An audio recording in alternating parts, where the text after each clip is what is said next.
Donc, s'il n'y a pas d'autres questions, on va vers la conclusion du colloque. Donc, Marie-Pierre Sicard-Denuel, adjointe au maire d'Aix-en-Provence, déléguée au musée au patrimoine, qui va nous honorer de faire un discours de clôture avant le déjeuner.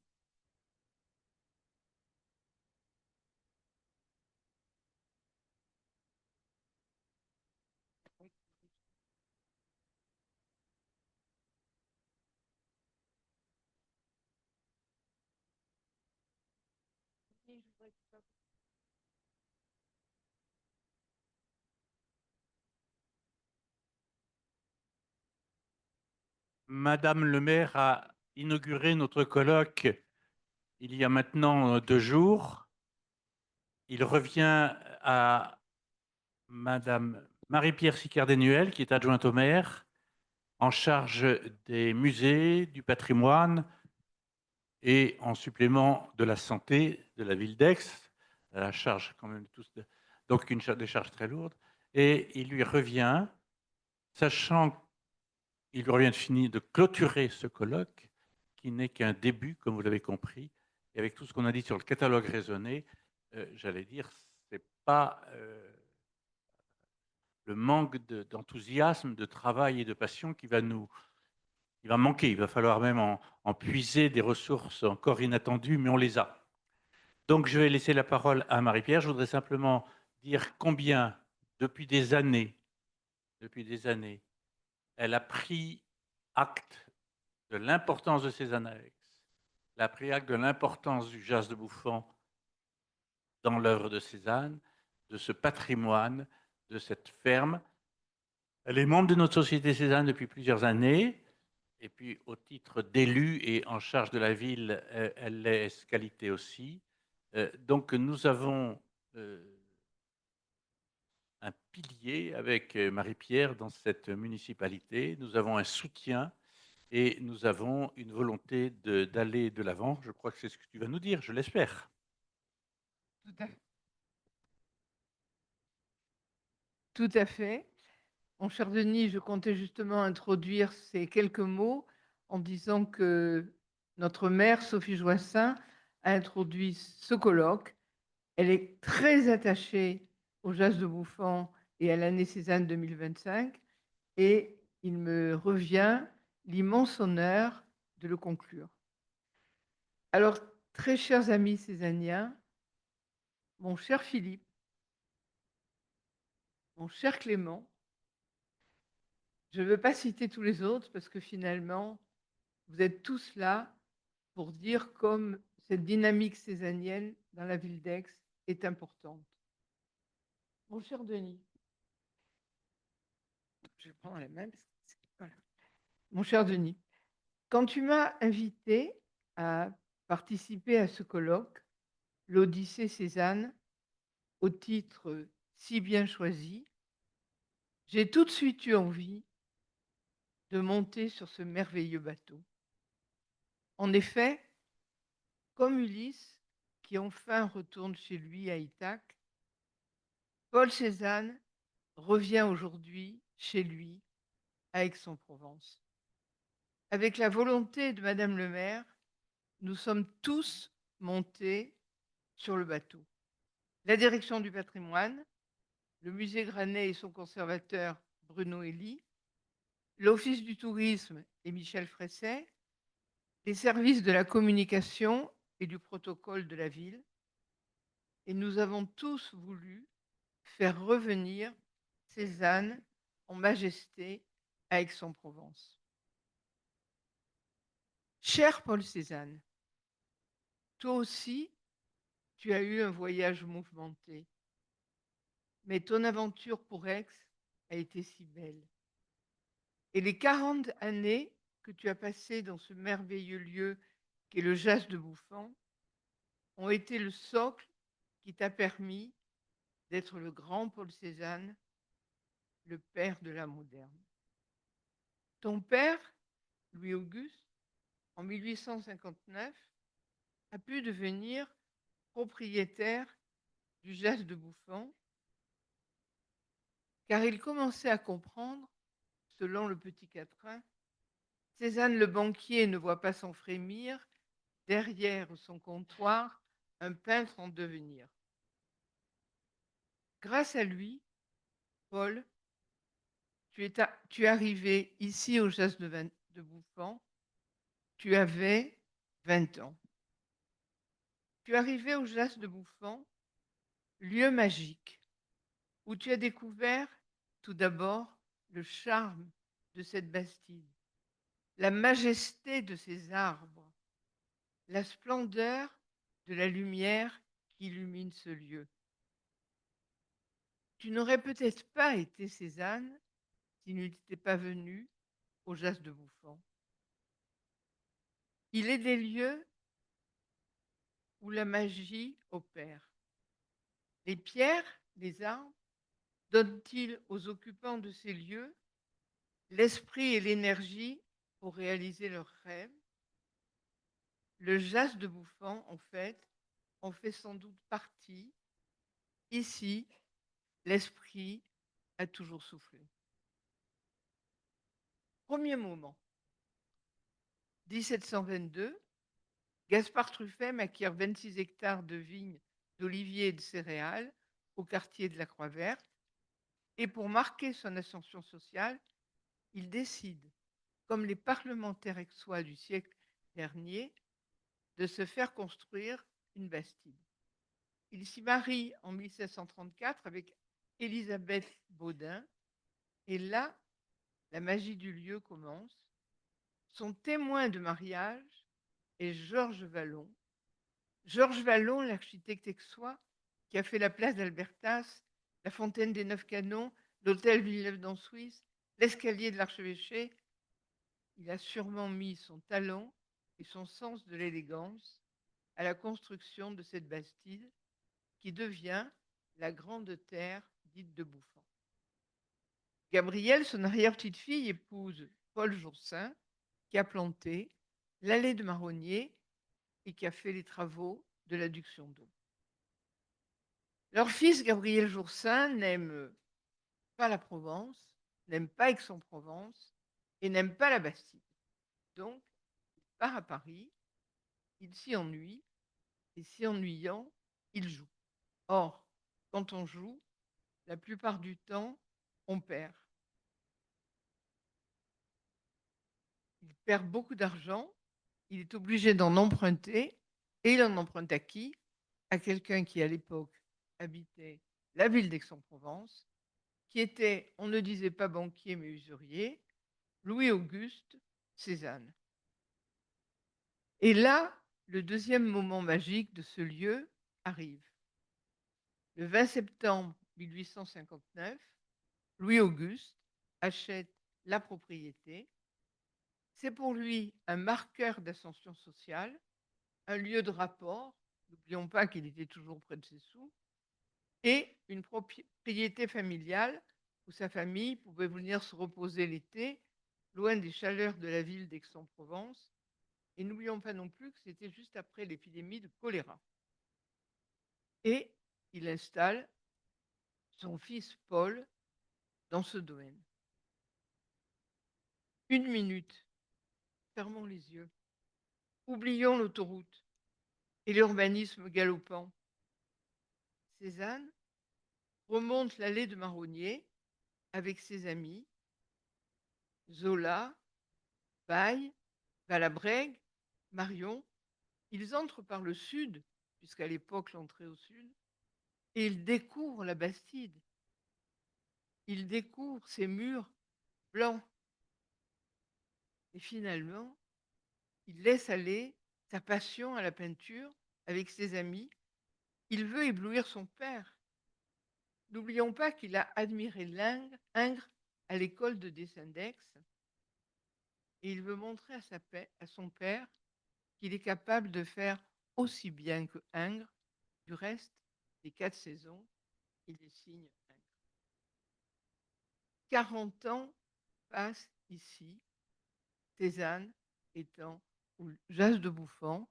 C'est vraiment son lieu d'attache, son port d'attache. Denis, tout à l'heure, tu me disais qu'il avait peint avec François à peu près une centaine d'œuvres ici.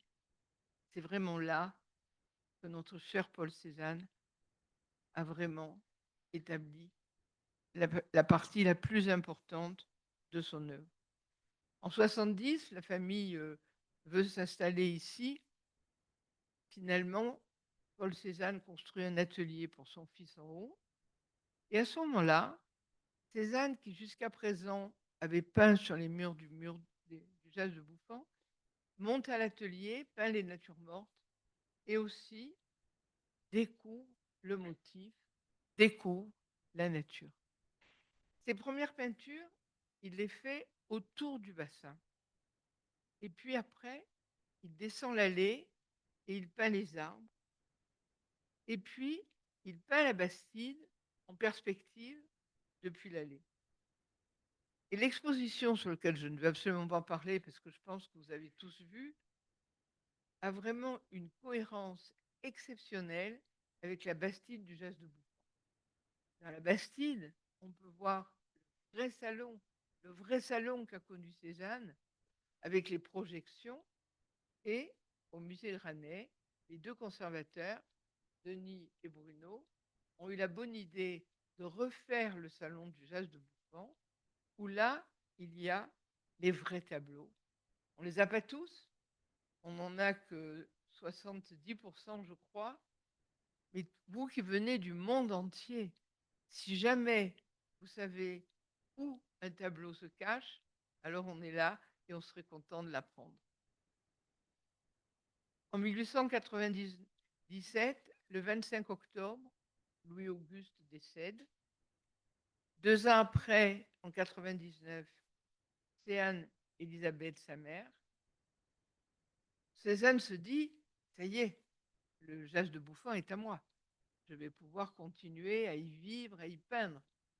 Il avait 2 sœurs, une qui passait son temps à l'église Saint-Sauveur, mais l'autre qui était mariée quand même à un notaire, Monsieur Conil, et qui lui a dit non, non, non, mais la propriété maintenant, elle appartient à tous les 3. Et la propriété fut mise en vente. Quitter le Jas fut sûrement un déchirement pour Cézanne. Et je vous dirai quelques mots de notre ami qui nous a quittés, Jean-Michel Royer. Chaque pierre, chaque bogue de marron, chaque plume de canard, chaque bouffée de vent faisait partie de sa chair. Et dans une lettre où il écrit à ses amis, il dit, Cézanne dit, on est même en train de brûler mon fauteuil. Mais l'histoire continue. Un troisième moment arrive. Louis Granel, propriétaire viticole à Toulouse, achète la propriété. Il avait 2 fils et il veut installer son 2e fils ici. Alors là, il voit très grand. Il transforme la Bastide avec un regard à la fois du 19e. Il veut en faire un château. Du reste, sur les vins, la bouteille de vin qu'on a trouvée, on a retrouvé l'étiquette Château Bouffan. Et il le fait aussi avec ses yeux de Toulousain. C'est pour cela qu'il y a des statues en terre cuite. Alors, l'entrée, il l'a fait au nord, avec cette allée de platanes donne sur la perspective et qui n'a absolument rien de 18e. Allez, des mascarons sur les portes, allez, des ferronneries, un sol en granito, une immense cheminée dans la salle à manger. Mais l'histoire continue. Il a une fille, Marie-Louise Granel, qui était une femme très raffinée et qui épouse le docteur Frédéric Corsi, professeur à la faculté de médecine et titulaire de la chaire d'anatomie. Pour eux, c'est une maison d'été, comme les parlementaires, ils y viennent de Pâques aux vendanges. Ils auront un fils, André, qui épouse Nina Vakevitch, dont tu as parlé Denis tout à l'heure. Mais la magie continue dans cette Bastide. Anna adorait le XVIIIe siècle.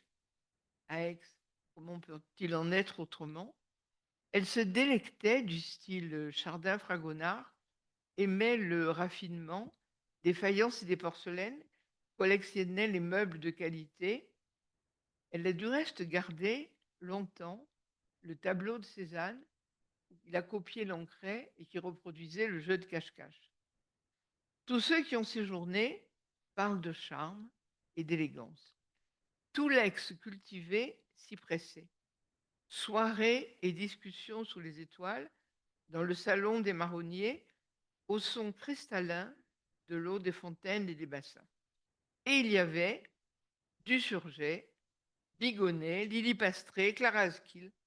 Et le 29 juillet 1948, Clara Askill, qui avait été recueillie par les Corsi pendant la guerre et qui en plus, après ses douleurs à la tête, le docteur Corsi l'avait confiée à un de ses amis, le professeur David de la faculté de médecine, avait été opérée d'un méningiome à l'Hôtel-Dieu. Et pour remercier la famille Corsi, elle décide de faire un concert. Sonate de Mozart, elle se met au piano et Paolo Borcioni au violon. Moment absolument magique et exceptionnel. Je pense que les marronniers du parc gardent le souvenir de ce soir d'émotion. Et à ce moment-là, le troisième moment magique arrive, c'est-à-dire le Festival international d'Aix-en-Provence. La ville d'Aix doit être le Salzbourg provençal. Trop complexe d'établir ce festival au Jazz de Bouffant, on le met à l'archevêché, où chaque été, on a le plaisir d'écouter un festival de grande qualité. Un petit mot pour mon ami Pierre Audy qui nous a quittés cette année, mais juste avant, il avait su que le Festival d'Aix avait reçu l'award du meilleur festival au monde. Il y avait aussi des visiteurs de marque, Marie-Laure de Noailles, Jean Cocteau, André Dorin, Paul Signac, Jean Giraudoux, Jean-Louis Barrault, Robert Doisneau, dont vous avez pu voir les photographies à l'exposition. Hélas, le malheur s'abat un soir.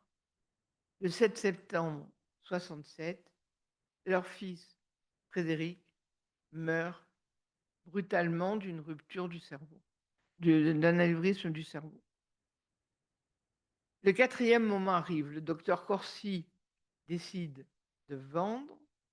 Il rencontre son ami Jean-François Picheral, qui, comme lui, était radiologue.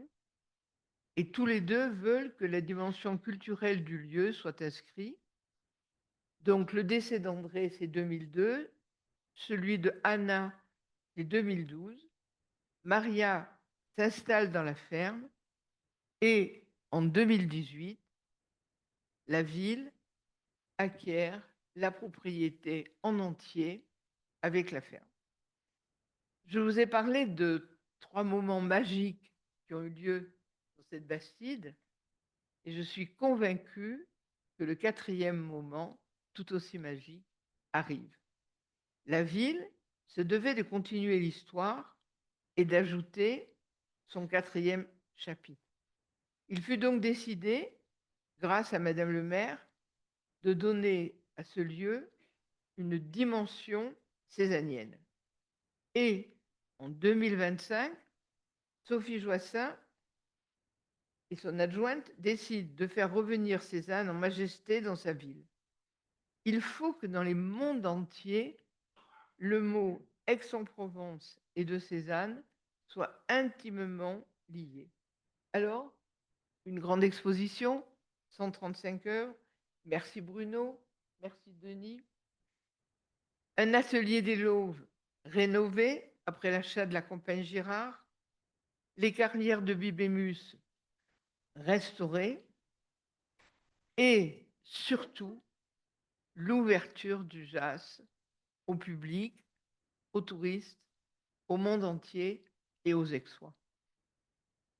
Dorénavant, l'entrée se fera par le sud, comme le faisait Cézanne. Nous avons choisi un architecte, l'atelier 8,5, mais vous savez que dans des lieux classés, dans des lieux inscrits, les permis de construire sont très longs à obtenir. Nous avons préféré ne pas commencer tout de suite la construction de ce bâtiment, qui sera quand même magnifique. Il fera à peu près 250 à 300 mètres carrés. Et du coup, nous faisons entrer cette année le public par les Algeco Mais finalement, d'après les échos que j'ai entendus, tout se passe très bien. Nous avons voulu aussi 2 moments très forts. Alors, bien sûr, la rénovation de la Bastide. Un grand merci à Antoinette Sinigalia, un grand merci à Stefania Udici, qui finalement ont accompagné ce dossier de façon merveilleuse. Un grand merci aussi à la direction du patrimoine, avec David Kirchtaller et Jeanne-Sophie Gajas, qui ont tenu les délais.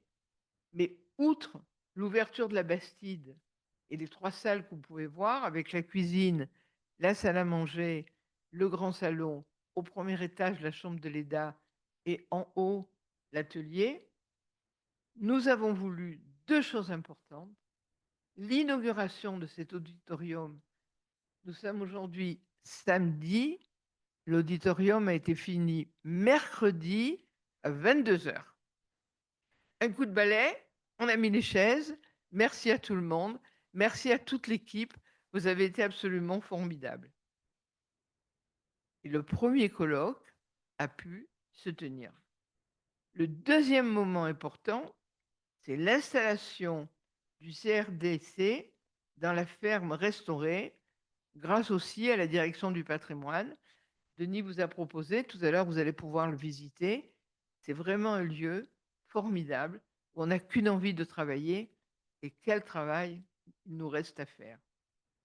Ce colloque marque la volonté de la ville de faire de ce lieu un lieu de recherche cézannien international.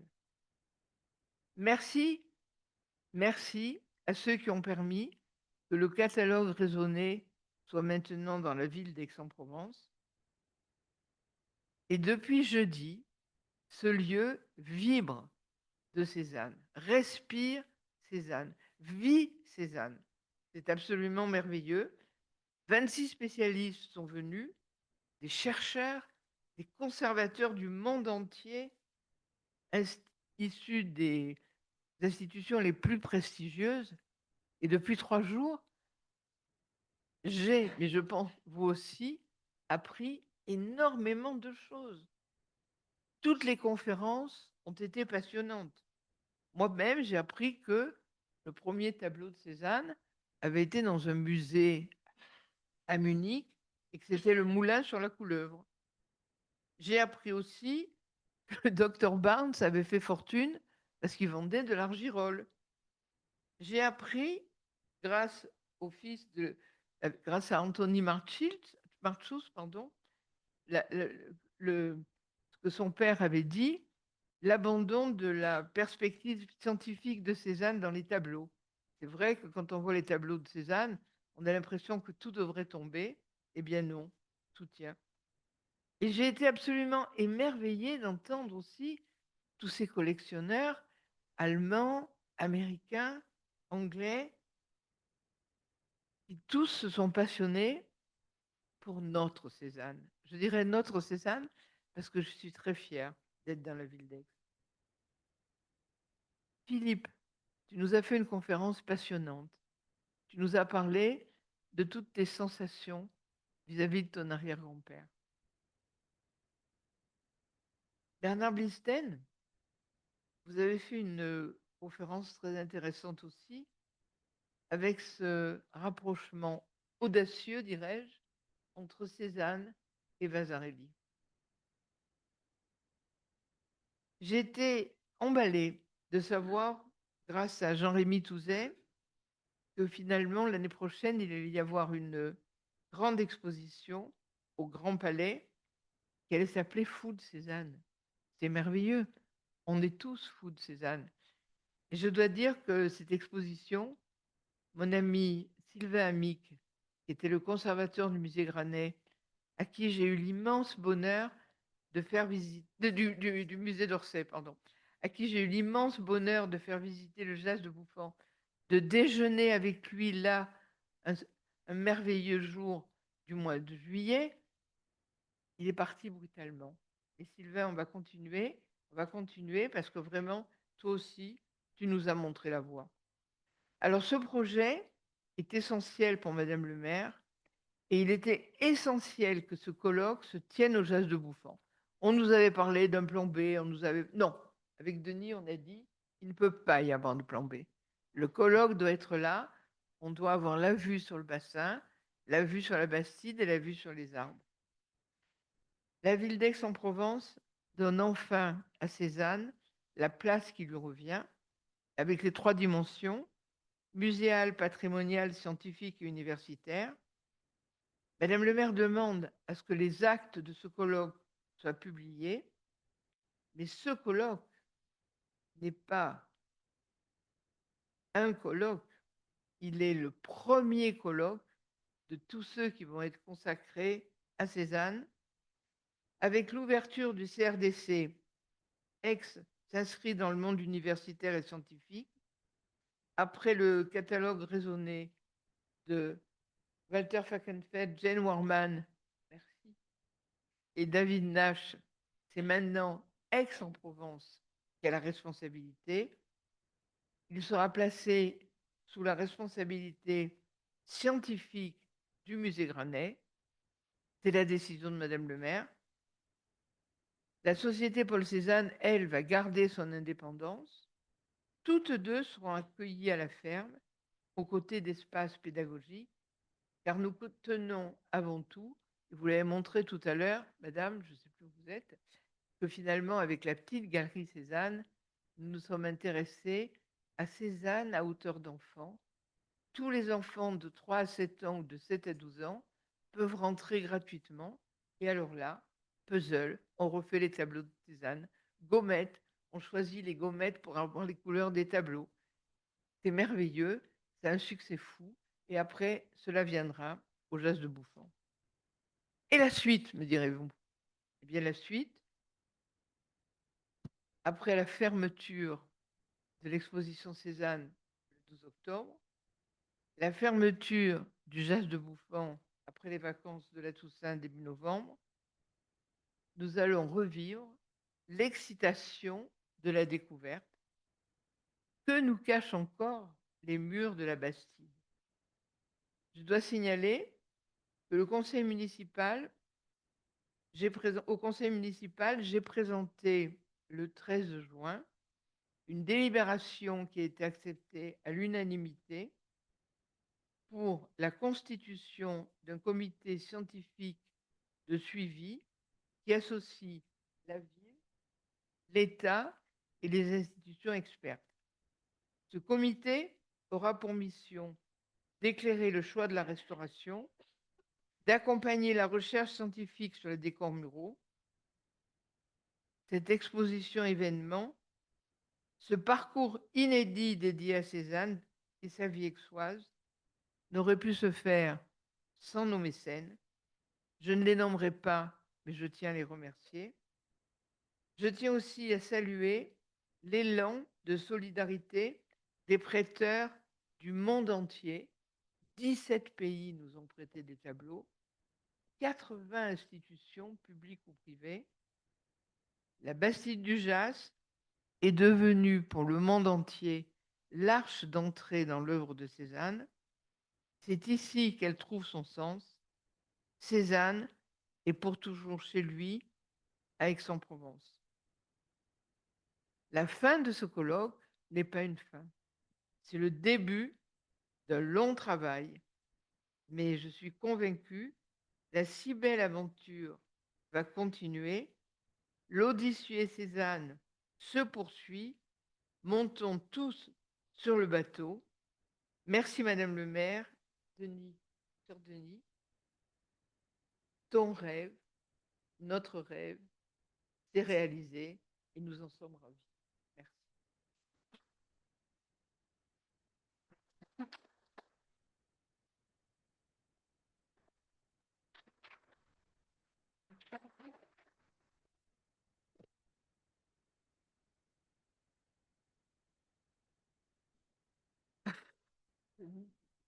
Une matinée a lieu demain matin au centre Vasarely qui prolonge ce colloque avec Bernard Blisten, Pierre Vasarely et Judith Guesco. C'est une façon de montrer qu'à Aix, nos liens se nouent avec d'autres institutions, en l'occurrence Vasarely, mais on le fera avec bien d'autres institutions aussi. Cet après-midi, il y a une signature, enfin une présentation du livre que François Chedeville a écrit sur Madame Cézanne, un autre que Bruno a écrit sur le Grand Salon et des découvertes et des réflexions toutes nouvelles sur le Grand Salon. Donc,